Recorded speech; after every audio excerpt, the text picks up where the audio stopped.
I never thought a regular boat party would flip my entire world upside down. The music was pounding through oversized speakers, people were laughing with drinks in hand, and I was standing alone in the corner wondering why I'd even agreed to come. My best friend Cassidy had practically dragged me here, insisting that I needed to get out of my apartment for once. "Rylan, you're turning into a hermit," she'd said with that concerned look she always gave me. "You work from home, you barely socialize. Just come out for one night, please." So here I was, feeling completely out of place among all these strangers who seemed to know each other, wishing I could teleport back to my quiet studio where I belonged. I'd positioned myself near the railing, away from the crowded center of the deck, just watching the dark water below and counting down the minutes until I could politely leave. The city lights reflected off the harbor surface, creating rippling patterns that were honestly more interesting than any conversation happening around me. I was so lost in thought that I almost didn't hear it at first. Then suddenly, cutting through the noise came a sound that made my blood run cold. A child's voice, small, terrified. "Papa." My head snapped toward the sound, and what I saw made my heart stop. A little boy, couldn't have been more than 4 or 5 years old, was standing on a side deck section that was clearly unstable. The wooden planks beneath his feet were cracking, splintering, bending downward at a dangerous angle. He wasn't moving, just frozen in place with tears streaming down his face, calling for his father while the structure beneath him groaned ominously. Nobody else seemed to notice. The music was too loud, people were too absorbed in their own conversations, and the child was in a dimly lit area that most guests were avoiding. I didn't think. I didn't calculate the risk or consider the consequences. My body just moved. I sprinted across the deck, weaving between clusters of startled guests who barely registered my presence. The deck section gave another sickening crack, tilting further, and the little boy let out a scream that cut straight through me. I reached him just as the wooden boards gave way completely, launching myself forward and wrapping my arms around his small body as we both tumbled backward onto the solid deck. Behind us, the broken section crashed into the water below with a thunderous splash, sending up spray that soaked several nearby guests. The music cut off abruptly. People were shouting, screaming, rushing toward us, but I barely noticed any of it because the child was in my arms, his face buried against my chest, his whole body shaking with sobs. I held him carefully, checking quickly for any injuries while trying to calm my own racing heart. "You're safe now," I whispered, even though I wasn't sure he could hear me over his crying. "I've got you. You're okay." Then the crowd parted and I saw him approaching. He was tall. That was my first impression, with the kind of presence that made people instinctively step aside. He was wearing a gray suit that looked expensive even in the dim lighting, and his face was etched with worry lines that seemed deeper than his age would suggest. But it was his eyes that caught me. Hazel eyes, wide with pure terror, the kind of fear that only a parent can feel when their child is in danger. He rushed toward us, and I barely had time to process anything before he was kneeling beside me, reaching for the boy. "Benny." His voice cracked with emotion as he took the child from my arms, hands frantically checking him over. "Benny, are you hurt? Talk to me, buddy. Are you okay? Does anything hurt?" The little boy, Benny, was still crying but managed to shake his head, clinging to his father's shirt with both fists. "I'm scared, Papa. I was scared. I know. But you're safe now." The man held his son close, one hand cradling the back of Benny's head, and I could see his own hands trembling. Then he looked up at me, and the intensity of his gaze nearly knocked the breath out of me. It wasn't just gratitude in those eyes, it was something deeper, something I couldn't quite name.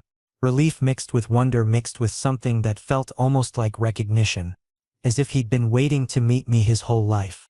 "Are you all right?" he asked me, his voice deeper now, controlled despite the emotion clearly roiling beneath the surface. I nodded, suddenly very aware of how close we were, both still on our knees on the deck. "Yes. The important thing is that he's safe." He stood slowly, lifting Benny with him, but his eyes never left mine. "What's your name?" "Rylan," I managed to say, feeling strangely awkward under the weight of his attention. He seemed to consider this for a moment, then nodded. "I'm Terrence Morrison. And this is my son, Benny." He pressed a kiss to the top of Benny's head, but his gaze remained locked on me. "You saved his life. I will never forget that." Never. I wanted to deflect, to say something humble and dismissive. But the words that came out were, anyone would have done the same thing. No. His voice was firm, certain. Not everyone would have noticed. Not everyone would have reacted so fast. You did. He paused, and something shifted in his expression. Something vulnerable breaking through his composed exterior. Thank you. That word doesn't feel like enough. But thank you. Before I could respond, the boat staff converged on us, along with paramedics who'd been on standby. They needed to check Benny over, to document the incident, to assess the damaged deck. Terrence was pulled into conversations with crew members and other concerned guests. But even as he was led away, he kept looking back at me. Not just glancing, really looking, like he was trying to memorize my face, like he was afraid I might disappear if he looked away too long. Cassidy found me a few minutes later, grabbing my shoulders with wide eyes. Oh my God, Rylan.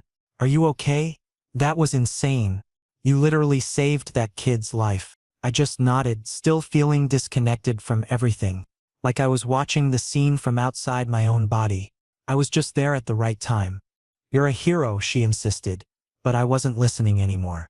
My attention was across the deck, where Terrence was finally leaving with Benny in his arms, surrounded by staff. Just before they disappeared through the doorway, he turned one last time to look at me. Our eyes met across the distance, and even though no words were spoken, I felt something pass between us. A connection, a promise of something unfinished. Then they were gone, and I was left standing there with my heart still pounding, my hands still shaking slightly from the adrenaline, trying to process what had just happened. When I got home that night, I couldn't sleep. I kept replaying the moment over and over, the child's terrified face, the cracking deck, the feeling of Terrence's eyes on me, that look he'd given me like I'd become something significant in his world in the span of mere seconds. I told myself it was just the intensity of the situation, the natural reaction of a grateful parent. But deep down I knew it was something more. I had no idea that this was only the beginning. That the man with the hazel eyes and the little boy with the trusting smile were about to become the most important people in my life. That everything I thought I knew about myself was about to change. But as I lay in bed that night, staring at the ceiling with my heart still racing, some part of me already knew nothing would ever be the same again. 3 days passed and I'd almost convinced myself that the boat incident was just a strange, isolated event that would fade into memory. I'd fallen back into my routine, mornings in my small home studio mixing tracks for local artists, afternoons responding to client emails and working on sound design projects, evenings spent alone with my keyboard and a cup of cove that had long since gone cold. But no matter how hard I tried to focus, my mind kept drifting back to that night. To Benny's frightened voice. To Terrence's haunted eyes. To the way my chest had tightened when he looked at me like I'd done something extraordinary instead of just reacting on instinct. I was in the middle of adjusting levels on a track when someone knocked on my studio door. I pulled off my headphones, expecting to see Cassidy with another lecture about leaving my apartment, or maybe the delivery guy with the wrong address again. What I didn't expect was to open the door and find Terrence Morrison standing there with his son. For a moment, I just stared. Terrence looked different without the suit. He was wearing a gray hoodie and jeans that made him seem more approachable, more real somehow. But it was Benny who really caught my attention. The little boy was holding his father's hand, and when he saw me, his entire face lit up with the brightest smile I'd ever seen. "Rylan!" Benny exclaimed, bouncing on his toes with excitement. I couldn't help but smile back, even as confusion flooded through me. "Terrence? What are you doing here?" Terrence had the decency to look slightly embarrassed, running his free hand through his hair. "I know this is unexpected. I contacted the boat company, and they had your name from the guest list. Then I might have done some social media searching and found your studio address on your professional page. I realize this probably seems borderline stalkerish, but Benny hasn't stopped talking about you since that night. He really wanted to see you again, to properly thank you." I crouched down to Benny's level, genuinely touched. "Hey there, buddy. How are you feeling? Any bumps or bruises?" Benny giggled and shook his head energetically. "Nope. Papa took me to the doctor and the doctor said I'm perfectly fine because you caught me so good." "I'm glad to hear that." I ruffled his curly hair gently, then glanced up at Terrence, who was watching us with an expression I couldn't quite read. "Did you want to come in? I was just working, but I can take a break, if you're sure we're not interrupting," Terrence said, though he was already guiding Benny inside when I stepped back to let them through. The moment they crossed the threshold, Benny made a beeline for my equipment, his eyes going wide with wonder.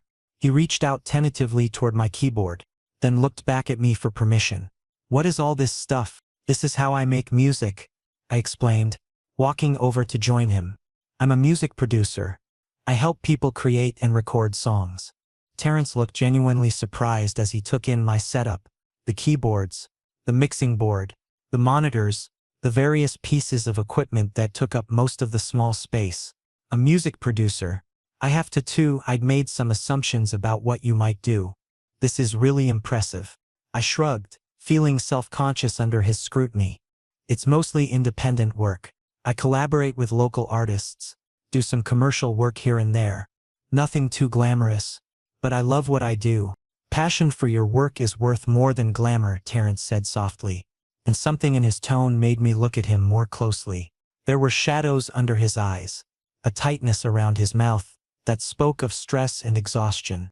Benny was completely absorbed in pressing keys and watching my equipment light up, so Terrence took the opportunity to step closer to me, lowering his voice. "Rylan, I actually came here for another reason besides letting Benny see you again. I have a proposal and I need you to hear me out before you say no." My stomach did an odd flip. "A proposal?" He took a deep breath, and I realized he was nervous. Genuinely nervous. "I need to hire you. Not for music. For Benny." I blinked, completely thrown. "I don't understand." "Let me explain." He glanced over at his son, who was happily exploring my studio space, then back to me. "I'm a single parent. Benny's mother, my wife, she died in a car accident when Benny was just a year old. A drunk driver ran a red light." His voice caught slightly, and I saw him swallow hard before continuing. "I never remarried. Couldn't even think about it. Benny is everything to me, my entire world." "Terrence, I'm so sorry for your loss," I said quietly, meaning it. "Thank you. But here's the problem." He ran both hands through his hair now, a gesture of frustration. "I work in real estate development. Long hours, constant meetings, site inspections, dealing with contractors and investors. I try to be there for Benny. I really do, but I'm failing. I hire nanny after nanny, but he won't connect with any of them. He's polite, follows their instructions, but there's no warmth there. No real engagement. He just goes through the motions, eat lunch, do homework, go to bed. I can see how lonely he is and it kills me." I watched Benny, who was now humming to himself as he experimented with different sounds on my synthesizer, and my heart squeezed painfully. "But on the boat," Terrence continued, his voice dropping even lower. "When you grabbed him, he held on to you like you were his lifeline. And later, when I asked him about the person who saved him, do you know what he said? He smiled, really smiled, and said, 'That man was nice, Papa.' He made me feel safe." "Rylan, Benny hasn't said anything like that about anyone outside of family in over 2 years." The weight of what he was asking began to dawn on me. "You want me to spend time with him?" "Yes. Just a couple of days a week at first. Take him to the park, help with homework, just be present with him in a way I can't always be. I would compensate you fairly, of course. Whatever rate you think is appropriate for your time." "Terrence," I interrupted gently, "this isn't about money." "I know," he said quickly, "but I also don't want to take advantage of your kindness. You'd be doing us an incredible favor, and I want to make sure you're comfortable with the arrangement. If at any point Benny seems unhappy or you feel like it's not working, we can stop immediately. No hard feelings. He broke off, looking at his son with such raw emotion that I had to look away. "I just want him to be happy, to have someone he trusts, someone who makes him feel less alone." I looked at Benny, who had abandoned my equipment and was now coming back toward us with a hopeful expression on his small face. "Rylan, can we be friends? Will you play with me sometimes?" How could anyone say no to that? To those innocent eyes, that genuine hope, that vulnerability? "Yes, buddy," I heard myself say, crouching down again to meet his gaze. "I'd like that very much." Benny threw his arms around my neck in an enthusiastic hug that nearly knocked me over. And over his shoulder I saw Terrence's expression transform. Relief, gratitude, and something else. Something that looked almost like flooded his features. "Thank you," he mouthed silently, and I nodded, already wondering what exactly I'd just agreed to. As they were leaving, Benny chattered excitedly about all the things we could do together, and Terrence gave me his contact information, promising to coordinate schedules. But at the door he paused and looked back at me one more time. "You have no idea how much this means," he said quietly. "To both of us." After they left, I stood in my empty studio for a long moment, trying to process everything. I just agreed to become a part of these two people's lives. This father and son who were clearly struggling, clearly hurting. It felt like stepping into something much bigger than I'd anticipated. But when I remembered Benny's smile and the way Terrence had looked at me with such desperate hope, I knew I'd made the right choice. Whatever this turned into, whatever complications might arise, I was in this now, and surprisingly, I wasn't scared. I was ready. The next few days were a blur of nervous anticipation. I'd called Terrence and we'd arranged for me to meet Benny that weekend. Nothing too ambitious, just a trip to the park followed by ice cream. Simple activities that wouldn't overwhelm either of us. But despite the casualness of the plan, I found myself overthinking everything.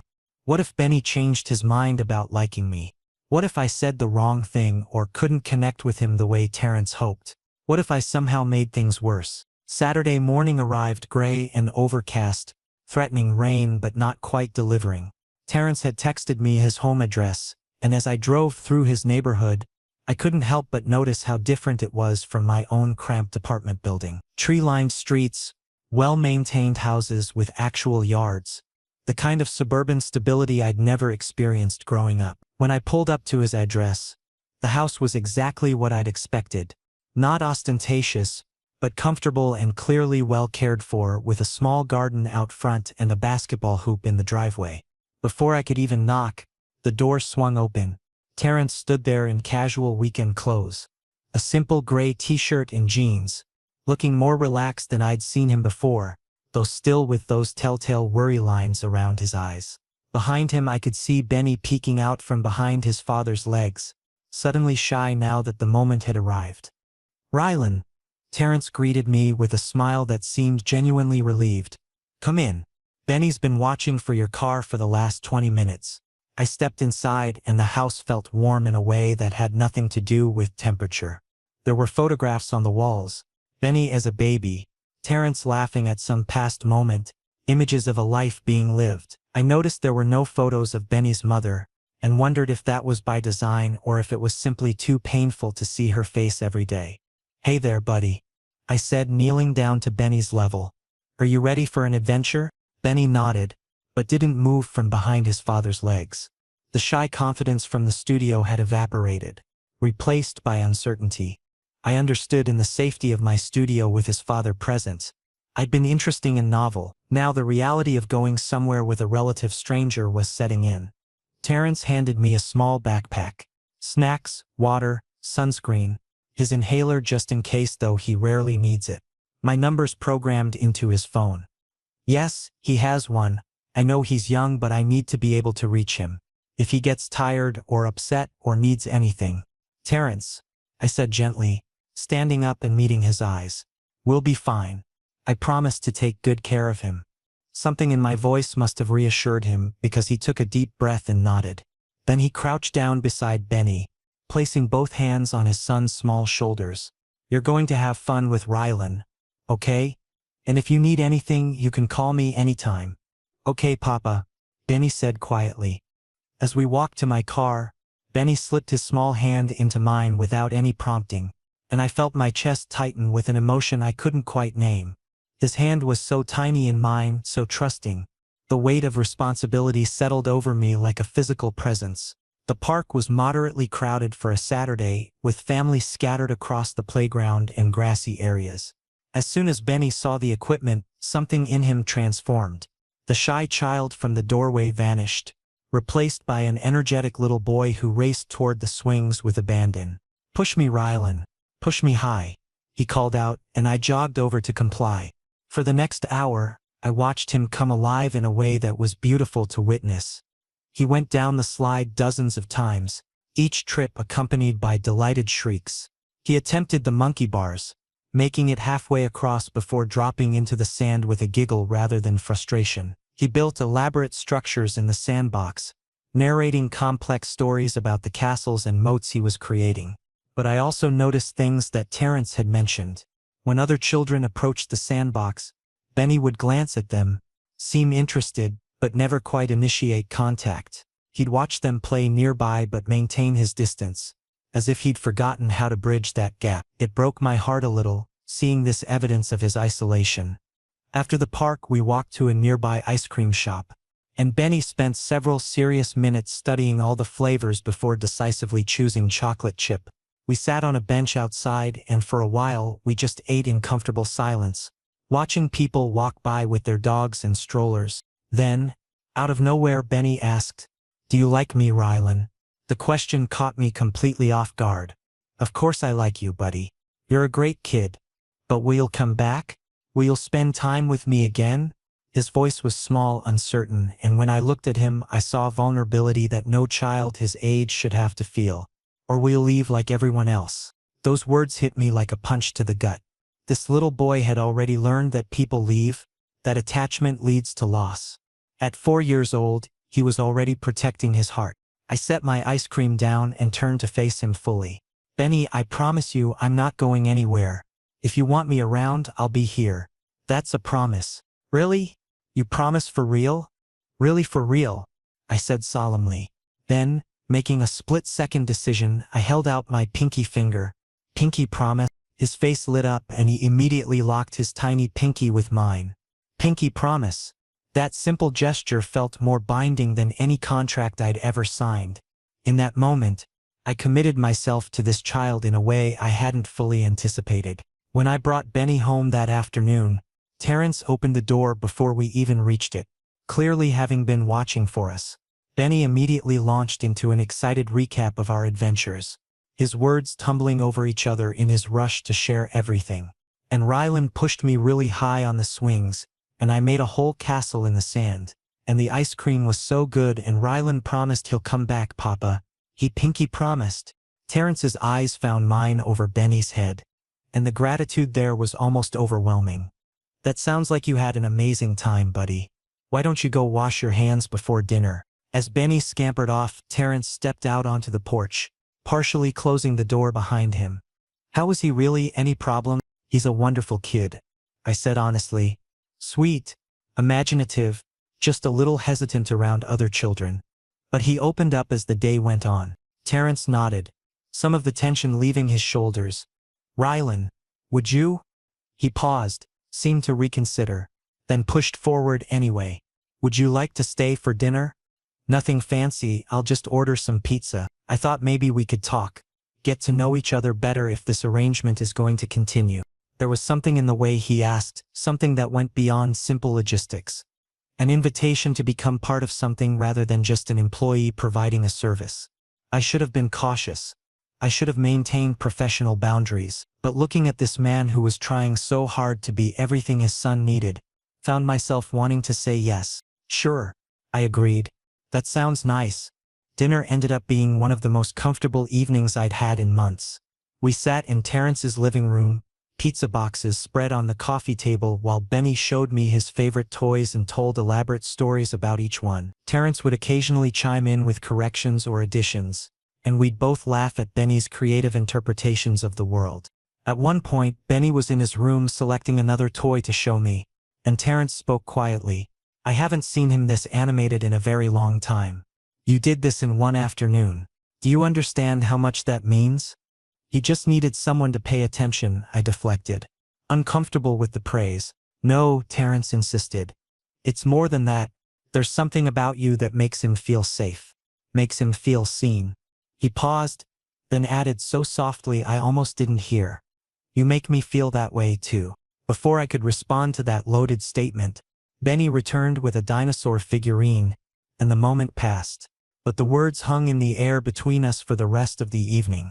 When it was time for me to leave, Terrence walked me to the door while Benny was brushing his teeth. In the entryway, with the warm light from inside spilling out into the darkening evening, Terrence touched my arm lightly. "Thank you for today. Truly, you've given us both something we didn't even know we were missing." I met his eyes, and there was that intensity again, that connection I didn't fully understand. "You're welcome, Terrence." Driving home that night, I realized that something had shifted. This wasn't just about helping out a child anymore. Somehow, in the space of one afternoon and one dinner, I'd become invested in both of them, in Benny's happiness and in Terrence's quiet hope. I was beginning to care in a way that went beyond obligation or even friendship, and while that should have scared me, instead I felt something else entirely. I felt like I'd finally found something I didn't even know I'd been searching for. A place where I might actually belong. Over the next few weeks, my bond with Benny strengthened in ways I hadn't anticipated. What started as occasional visits evolved into a regular presence in their lives. 3, sometimes 4 times a week, I'd arrive after finishing my morning studio sessions to find Benny waiting by the window, his face lighting up the moment my car pulled into the driveway. We'd spend afternoons doing homework together, playing board games, or just talking about his day at school. He was opening up in ways Terrence said he hadn't seen in years, sharing stories about his classmates and asking questions about everything from music production to why the sky changed colors at sunset. But what surprised me most was how Terrence began inserting himself into our activities. At first he'd maintained a respectful distance, appearing only for brief hellos and goodbyes, always with a polite expression of gratitude. Lately though, he'd been finding reasons to join us. "Mind if I tag along?" he'd ask, and I never minded. Not even a little. One particular afternoon, Benny suggested we go to the beach instead of our usual park routine. The weather was perfect, sunny but not too hot, with a gentle breeze coming off the water. We spread out a blanket on the sand while Benny immediately began his architectural endeavors, constructing elaborate sandcastles with intense concentration. Terrence and I sat nearby, close enough to supervise but far enough to give Benny space to play independently. We watched the waves roll in, neither of us speaking for several minutes. The silence wasn't awkward though. It was the kind of comfortable quiet that only develops between people who've grown genuinely at ease with each other. "You know what my life was like before you showed up?" Terrence finally said, his voice barely audible over the sound of the surf. I turned to look at him, curious about where this was heading. It was like being stuck in a loop. Wake up, shower, dress, office, meetings, negotiations, conference calls, come home exhausted, say goodnight to Benny, collapse into bed, then repeat everything the next day. He picked up a handful of sand, letting it slip through his fingers slowly. Same routine, same exhaustion, same emptiness. No variation, no joy, just existing, not really living. My throat felt tight as I listened. "Since you've been around, something's changed. Not just for Benny though, watching him blossom has been incredible." He looked at me then, and his hazel eyes held an intensity that made my heart race. "You've reminded me that life can have spontaneity, laughter, genuine human connection, things I'd forgotten even mattered." Before I could respond, Benny came running over with handfuls of wet sand, shouting about the moat he'd created, and the moment shifted. But as we both got up to admire his creation, I felt something settling in my chest, a realization that what was developing here was becoming more complex and meaningful than I'd initially understood. 2 weeks later, my phone rang at 7 in the evening. Terrence's name flashed on the screen, and when I answered, his voice was strained with barely contained panic. "Rylan, can you come over right now? I need help." My stomach dropped. "Is Benny all right?" "He's fine, physically, but I'm drowning here and I can't handle this alone." I grabbed my keys and drove over immediately.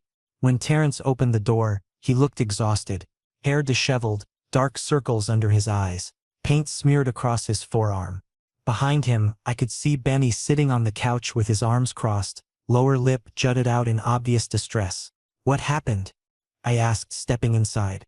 Terrence ran both hands through his hair in frustration. "School project.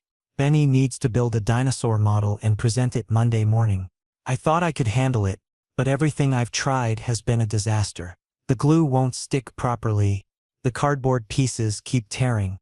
I got paint all over myself instead of the project. He gestured helplessly at the dining table, which was covered in craft supplies and several failed attempts. I'm terrible at this. And Benny's upset because all his classmates' parents are helping them create amazing projects.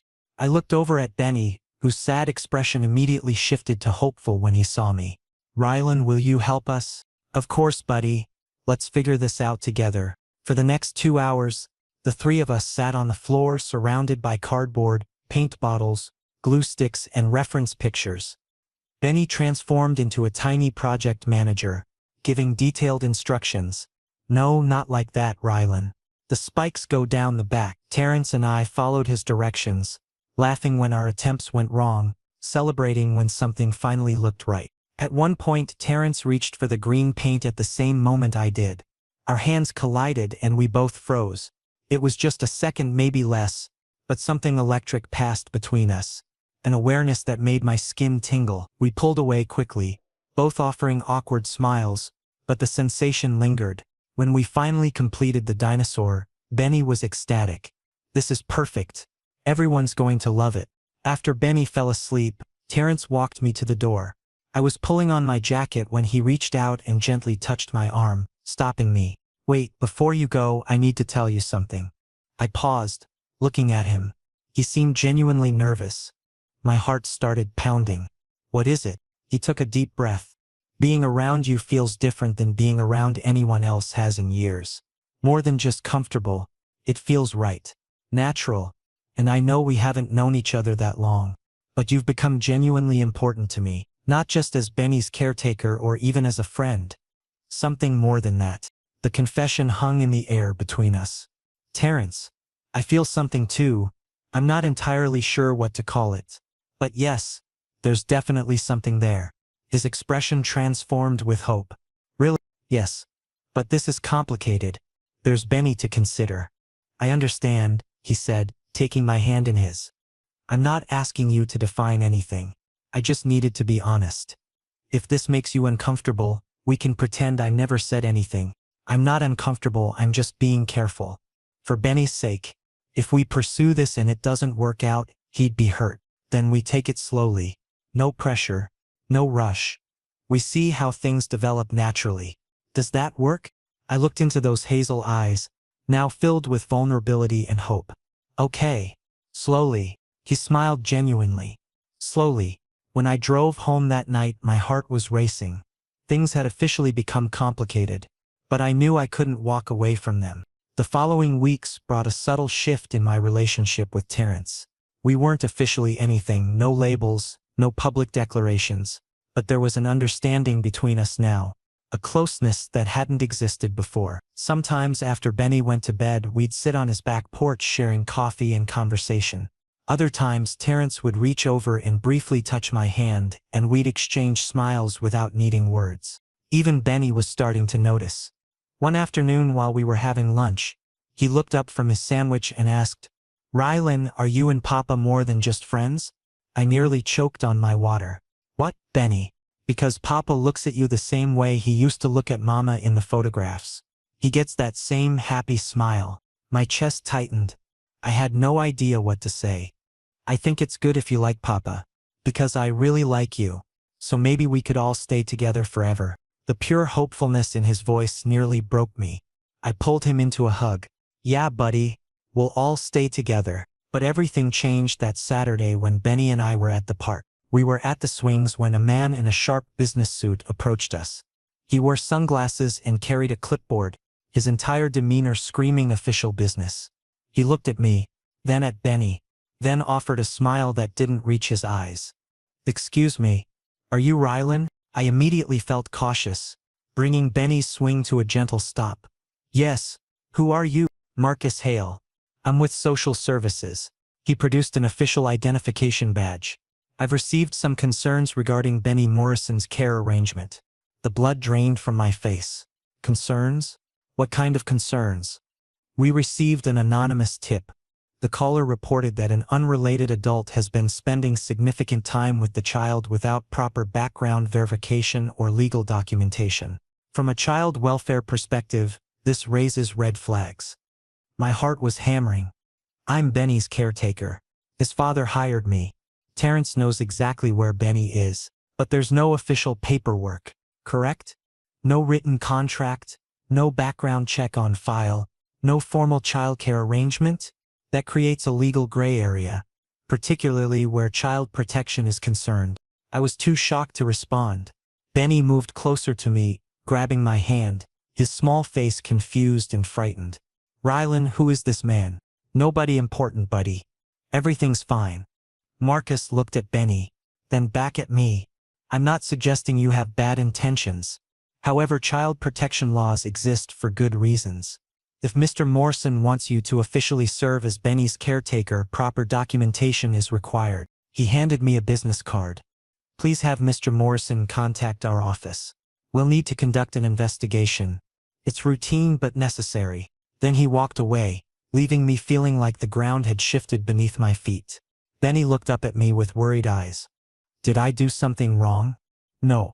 Absolutely not. I promise everything will be okay. But inside I was terrified. Social services. An anonymous tip. This was serious. When I brought Benny home and explained everything to Terrence, his reaction was immediate fury. An anonymous tip? Someone deliberately reported us. This wasn't random. But who would do that? I asked, completely bewildered. Terrence's jaw clenched as realization dawned. I know exactly who. He grabbed his phone and dialed a number, putting it on speaker. After several rings, a woman's voice answered, cold, sharp. Hello, Terrence. Molly, did you make that call? A brief pause, then a light laugh. I have no idea what you're talking about. Social services received an anonymous tip about Benny. About Rylan spending time with him. That was you, wasn't it? Molly sighed dramatically. Well, yes. I may have expressed some concerns to the appropriate authorities. We're talking about my nephew's safety. Benny is your nephew, Molly. But that doesn't give you the right to interfere. Rylan is safe. Trustworthy. He's been wonderful for Benny, but he hasn't been legally verified, has he? I'm simply ensuring that no unvetted stranger spends unsupervised time with my nephew. Child safety matters, Terrence. Terrence ended the call abruptly, his hands shaking with rage. Who is Molly? I asked quietly. Terrence sank onto the couch. My late wife's sister. When my wife died, Molly tried to get custody of Benny. She claimed I was too busy with work, that I couldn't provide proper care. We went to court. I won, but she's never accepted that decision. She's been making my life difficult ever since. She wants me to fail so she can take Benny. My stomach twisted. So now she's targeting me. Yes. Because she's noticed how attached Benny has become to you. She can't stand seeing him happy with our arrangement. She wants you removed because she wants me to struggle and fail. I sat in silence, processing how quickly this had become dangerous. Rylan. Terrence suddenly grabbed my hand. Desperation in his grip. I don't want to lose you, and I can't lose Benny. But if your presence here puts him at risk. No, I said firmly. We'll figure this out together. The legal way. Whatever paperwork they need, whatever background checks, I'll cooperate with all of it. Terrence looked at me with overwhelming relief. You'll stay? Even after all this? Yes. I'm not going anywhere. I can't abandon Benny, and I can't walk away from you either. He pulled me into a sudden, tight embrace. I held him back, feeling the weight of what we were facing. Because Benny was mine now too. And so was Terrence. And I wouldn't let anyone come between us. The following month became a whirlwind of bureaucracy and legal procedures. Lawyers, meetings, background investigations, document signings. Everything was exhausting. But Terrence remained determined and I stayed committed. We did everything properly. Formal contracts, legal agreements, police background verification, professional references. I cooperated fully at every step because Benny's safety was paramount. The social services investigation proceeded methodically. Marcus Hale conducted multiple home visits and interviewed both Terrence and me separately. The process was nerve-wracking, but we maintained complete honesty. During one of Marcus's final visits, Benny surprised everyone by speaking up confidently. Marcus had asked, "Are you comfortable with Rylan taking care of you?" Benny nodded enthusiastically. "Yes. Rylan is the best. He plays with me, helps with my homework, and he makes Papa happy too." Marcus looked surprised. Do you feel safe when you're with Rylan? Of course. He saved me from falling off that boat deck. And now he's part of our family. Marcus glanced at us, and for the first time his professional mask cracked with what might have been a genuine smile. Several days later, the official report arrived. Case closed, no concerns found. I was officially cleared as Benny's authorized caretaker. When Terrence called to tell me the news, his voice trembled with relief. We're clear, Rylan. Social services closed the case. Relief flooded through me. Really? Really? And Molly has no grounds to complain anymore. He paused. Thank you for staying through all of this. We're in this together. Always. But Molly wasn't quite finished. A few days later, she showed up unannounced at Terrence's house. Benny and I were in the living room building with Lego blocks when the doorbell rang. Terrence opened the door and I immediately felt the tension. A tall woman stood there wearing expensive designer clothes, her expression cold despite the fake warmth in her voice. Terrence, it's been too long. I came to see my nephew. Molly, you can't just show up without notice. I'm simply here to see Benny. She glanced inside and spotted me. Oh, so this is the famous Rylan. I stood up, immediately uncomfortable. Benny moved closer to me, gripping my hand tightly. Aunt Molly, Benny said quietly. Hesitantly, Molly looked at him with a fake affectionate smile. Hello, sweetheart. I've missed seeing you. Benny just nodded, pressing himself closer to my side. Molly noticed this and something dark flashed in her eyes. She looked directly at me. So you're the one who's been spending so much time with my nephew. Passed your background check, I heard. Yes, I said calmly, though my heart was racing. Interesting. Having clear paperwork doesn't really prove anything, though. You're still an outsider. You'll never actually be Benny's real family. Terrence stepped forward angrily. Molly, that's enough. You have no right to be here without permission. I'm Benny's aunt. I have every right to see him. According to the court orders, your visitation rights are supervised only. You didn't schedule an appointment. Right now, you're legally trespassing. Molly put on a fake hurt expression. I'm just concerned about my family. This man suddenly appeared in your lives. You barely knew him a few months ago. That doesn't concern you? It doesn't concern me because Rylan has done more for Benny than you ever have. Molly's face tightened. I'm his aunt, blood family. That matters more than any stranger. But you've never acted like real family. When my wife died, you didn't share our grief. You immediately filed for custody just to gain control. You've never thought about Benny's emotional needs. All you care about is your ego. Molly fell silent, her eyes narrowing. Then she turned toward me with a venomous smile. Do you actually think you'll stay here permanently? People come and go. When Terrence gets bored, he'll discard you too. You're just a replacement. A temporary solution. The words stung, but I kept my expression neutral. But then Benny suddenly spoke up. His voice loud and clear. No. Rylan isn't going anywhere. He's my best friend and Papa really likes him too. You're mean, Aunt Molly. Complete silence fell over the room. Benny's eyes were filled with tears, but he stood bravely beside me, holding my hand protectively. Molly looked genuinely shocked. Terrence immediately picked Benny up. Molly, leave now. If you show up unannounced again, I'll file for a restraining order. Molly stood there for several seconds, frustration clear on her face. Then she grabbed her purse and headed for the door. This isn't over. She slammed it behind her.